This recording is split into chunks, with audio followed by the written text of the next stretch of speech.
I thought Walz would do better than Kamala Harris, but I thought that he would easily lose. That was my prediction, and that's exactly what happened. So I'm being as definitive as possible. I know a lot of people tried to sort of say, when I gave my predictions for the last debate, the Harris-Trump debate, they said, you were too wishy-washy beforehand. You said you thought they would both do poorly. That was my honest feeling. So I think that Vance, I'm expecting to be head and shoulders above Walz in this debate. Now, the next prediction I'll make is I think the moderation will still be skewed, but it will not be as bad as the ABC moderators, which were among the worst that I've ever seen, as far as putting their thumb on the scale for one side, clearly going all in to help Kamala Harris. Now, I do expect the questions to be slanted towards being beneficial to Walz, but I don't think it'll be remarkably terrible. I expect some level of bias. We all have bias. Clearly, CBS is biased for another establishment candidate, the Harris-Walz ticket. And so I expect there'll be a lot of questions that are more pointed to sort of the personal proclivities of J.D. Vance, such as his remarks about Trump in the past, not liking Trump, Trump being Hitler. That question will be brought up. There'll be, I predict, some January 6th type thing. There'll be, will you and Donald Trump accept the results of the election? Those sorts of questions. And those questions are all skewed towards trying to benefit Walz. I don't think you'll see as much of those type of questions directed at Walz. There might be a, hey, you lied about, you know, sort of stolen valor type questions. It won't be worded like that. Ultimately, though, I don't expect, it's an easy prediction, I don't expect the moderation to be as bad as it was. If you're J.D. Vance, you have to expect the moderation to be terrible. Expect the worst. Final predictions, I think that Vance will win. I think Vance has all the tools to be a good debater. He should focus on the records of the Harris administration versus the Trump administration, how things were better, particularly focus on the economy, the border, and foreign policy. Walz needs to attack Trump as a bad person, a felon, a corrupt person, and attack them on abortion, and then run defense, set the agenda. Don't be afraid that Kamala Harris said she was going to ban fracking. She won't. She's learned. Her values are the same, that she cares about the environment. Her values are the same, that she has a big heart and cares about people. But we also understand that sometimes these difficult decisions need to be made. We need fracking right now. We need to have a secure border. And that's what growing as a politician means. That's why she's a leader. That's the focus that Walz should have. But primarily attacks on Trump's character, attacks on abortion. That's what would be my prediction. I think Vance will win, but that's my predictions going into it. But I knew Vance is a very smart guy, and he has the talent stack to be a great debater. This was obvious. He's very smart. He's good at coming off things off the cuff. He's been good when he's gone into hostile media environments. I knew that he would be very good. I predicted that I thought Trump would falter to Kamala Harris in that first debate. I think I was right about that. Maybe other people disagree. But I was very confident that I thought Vance would win. I thought Walz would do better than Kamala Harris, but I thought that he would easily lose. That was my prediction, and that's exactly what happened. Vance illustrates that he is one of the most competent people I've seen on a debate stage at national level politics in my lifetime. He was absolutely tremendous. Now, he might not be to everyone's style. If you liked watching Trump in the 2016 primary debate stage, where he's just riffing and he's making fun of Jeb Bush and he's making fun of Rosie O'Donnell and stuff like that, that's not Vance. He's not going to bring that. But for the people that Vance needed to connect to, he did everything right. I would give J.D. Vance an A. I don't give him an A+, but I give him an A. I thought that he did phenomenally. And we'll talk about all the things specifically that happened and why I think he did so well. But that was absolutely what I predicted. I think Walz does slightly better than Kamala Harris. I don't remember the grade that I gave Kamala Harris, but I would put Walz slightly ahead of her. I would give Walz like a C. Anywhere from a C- to a C is what I would give Walz. I thought he comes across as more fluid than Kamala Harris, which isn't saying much, but he's still stilted. You could tell he was nervous. You could tell he's stilted. And when it comes to the interactions, he fails in many levels of things that he needed to accomplish. He did have a couple moments. I thought his best part was when he got to talk about abortion. I thought he had some inroads there. And I'll be honest, I'll give some advice of things that I think were left on the table that Vance could have really used it to maybe bring home an A+. But it's easy to Monday morning quarterback. When you're in the moment, it's hard to give a perfect performance. And I thought Vance did as well as anyone could have. I just think he did tremendously. Do you think Walls came across as human and likable? We'll talk about it. The one area that I was slightly wrong was, I said the moderation would be bad, but I didn't think it would be too bad. It was worse than I expected. It was really bad. And I thought Vance did a pretty commendable job. I hope that it comes across to the people that were watching. Clearly, the people that don't want Trump to win are going to go, yay, Vance looks like a crybaby complaining about the moderation. But I think anyone who is being reasonable will see that those moderators were absolute garbage and continued to pretend they weren't fact-checking while they were fact-checking. So let's talk about the moderation first.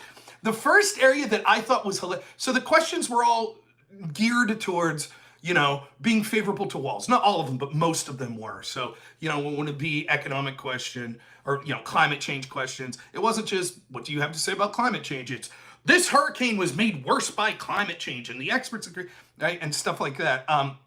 One of the things I thought was hilarious was, it was very strategic of Vance to just say, listen, let's assume for the sake of argument that you're right, fossil fuel burning causes carbon emissions, which is responsible for all this. It's a very effective rhetorical strategy in a debate like this, where you have 2 or 1 minutes to talk about the topic, instead of trying to get into this lengthy argument. And it's a strategy that I employ a lot, which is, how do you win the argument through the path of least resistance? So how could you concede as many arguments of your opponents as possible and still win the argument? In the vaccine debate, it's something that you've seen me do. Instead of arguing about, oh, well, this is what the VAERS database says, and this, I'm arguing against the mandate. So I say, let's just take a section of people that were mandated by the Harris-Biden administration to take this vaccine. People that had a previous COVID infection. Let's look at what the data at the time of the mandate was issued, what it said about those people. And I have people all the time saying, but why didn't you debate about the VAERS database? And why didn't you debate about this? Because then you broaden the debate. And when you broaden the debate, you broaden the targets that your opponent have to be able to poke holes in your arguments. Whereas if you stay focused and concede as many of your opponent's arguments as possible and still win the argument, that's a very effective strategy, particularly when you have limited time. So it's actually a great answer to the climate change question, where you just said, okay, let's assume that you're right, that emissions cause this. Here's why our policies would still be better. And that's tremendous. But what you noticed after that, Vance never said carbon emissions don't cause climate change is a hoax. It doesn't say anything like that. But notice the very last word that the moderators get in before they change the subject. They're like, and just to say, scientists, there is a consensus that climate change is occurring and emissions are causing it. It was like they had that pre-planned to fact-check Vance. So that was already in their head that they were going to say that. They're like, oh, we're not going to fact check. We're not going to do that. We're just going to word the questions and say all this stuff. And then they come across as total dolts when they just say that. It's like, okay, what's that in response to? And that just goes to show they were geared up. They tried to give the impression of like, well, we're not fact checking. That's not what we're doing. And then they went in with this pre-planned game plan that was basically de facto fact checking. And of course, the part that this really comes out is the question about illegal immigration. And Vance is talking about Haitians coming in, and he's like, they're sending these illegals. And Walls is, the moderators are like, well, they're not illegal. They came through the legal process. And Vance is like, listen, you said you weren't going to fact check, but if you are, allow me to retort. And the moderator's are like, yes, thank you for explaining the process of legal immigration. And basically Vance is making the good argument, which is, right, they find legal loopholes to bring all these people in from these countries and then fly them to areas that they want to remake the population of those areas. And then they say, but it's legal. That's legal immigration. Right, because you've intentionally done this and crafted loopholes to allow this sort of thing to occur. Which, by the way, is the answer to the border bill that they keep saying that Trump sabotaged. There were so many loopholes in there that if you had an administration that intentionally wanted illegals to come in and wanted people from these countries to come in, they would take advantage of it, just like they did the Haitians. That's exactly the point. So the moderation was just terrible. That was the worst part of it. Vance did a great job. I think Vance could have been a little more humorous about it, Vance could have been like, hey, during the break, can you all bring up a podium? You could stand next to him if you want. There's room there. He won't mind if you slide on it. Go ahead. We're used to it. We're used to the demonization. Or he could have later, when they were like, why did you originally say that Trump scared you? He could have, and he said, well, I believe media lies. He could have said, as you've exhibited here tonight, we know that you're all in for pro-establishment candidates and you despise Donald Trump. And one of the reasons you despise him was because how effective he was for advocating for regular working class Americans. And you don't like that. And we get that. You're not really journalists. You're just propaganda for the actual institutions that you want to see continue. Now, maybe it's a mistake to go down that road because it gets him off the sort of track of more fruitful things, because then they would go back and forth. And he did a sufficient job on that. I thought it was fine. It is the one area that I saw when there was a commercial break. I just checked X real quick to see what people were saying. And I did see some of the usual, Kamala supporters going, oh, Vance got hammered there. On what? He exhibited that he was debating 3 people, just like Trump was, and he gave a masterclass, in how to deal with them. So I had said that the agendas for both Vance and Walz were as follows. Let's start with Walz. If you go back and you watch my pre-debate show, this is what I said. I said Walz needs to stick to this. He needs to say that Trump is a threat to democracy and he's an unlikable person and he's a felon and all this. How well did he do? Not really good. Not good at all. In fact, Walz really drops the ball on that. And I want to give a shout out because he said it before me. Jeb Tan, who's someone I've debated and who's debated with me on the show. He is a conservative who's not supporting Trump. He correctly calls out the attack there that the Trump ticket's this unique threat. Not only is that never really made too clear, at best you could say other than the January 6th topic, which I think Vance does a tremendous job of arguing against, other than that, it just seems like policy disagreements. There's some policy disagreements. Now, the abortion would be the only area that you could say, okay, he's saying that Trump's this unique threat, but he's not doing great. He sounded okay there, and he's doing good at humanizing it because he's talking about specific women that he claims were affected by the overturning of Roe v. Wade. And that's important for his audience. That humanizes it, just like when you talk about illegal immigration, and you could talk about specific people that were killed by illegal immigrants. That's powerful. And so Walz does a good job on that emotional aspect when he's talking about abortion. But he's not doing a good job of smearing Trump as this really radical person. In fact, as Jeb Tan says, notice how many times Walz was like, yeah, I sort of agree with a lot of what Vance is saying here. Now, that's probably true. Walz, as a human, probably is listening to some of what Vance is saying, yeah, that comes across as reasonable. However, perceptually, that's not good if the strategy that you're employing is these guys are insane monsters that are going to destroy this country. When you keep actually, what he's saying there is pretty reasonable. Now, he does try to differentiate himself and say, well, Trump's, says crazier stuff than Vance. He sort of implies that. But overall, the goal of smearing Trump as this sort of insanely radical person who's a felon, he doesn't do a good job of that.